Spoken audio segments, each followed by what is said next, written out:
Magandang araw mga kabuhay construction. Shout out sa lahat ng mga kasamahan ko sa construction. Andito ngayon ako sa site. Nag-out na yung mga kasamahan natin. Naka-prepare na lahat yung namin. Para sa steel deck formworks. Okay na lahat ang scaffolding. Kailangan ma-secure na ang mga braces na solid talaga kasi mahirap na magka-collapse. Hindi na may babalik. Kailangan ma-secure talaga ang scaffolding.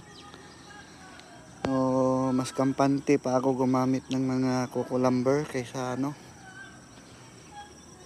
sa mga GI pipe na scaffolding.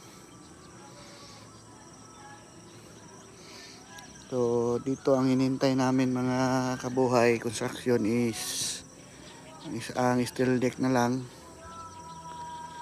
Ayan. Ganyan lang ang spacing kapag steel deck ang gagamitin.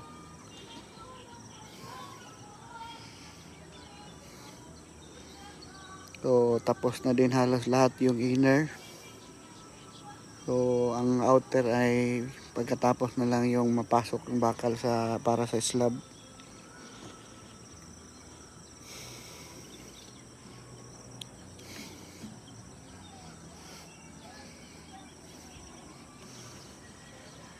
Ready na din yan lahat mga kabuhay construction. Meron kami support bars dyan na L/4.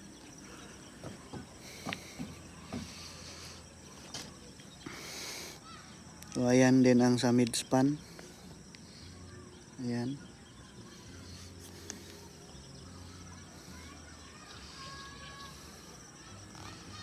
Yung bangka-bangka na sa baba.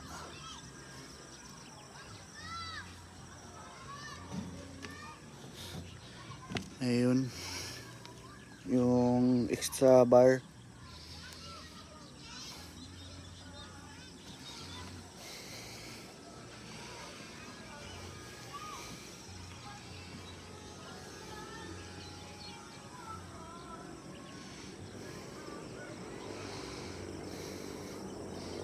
Dyan na ito ang yung terrace. At dito naman yung fire exit banda.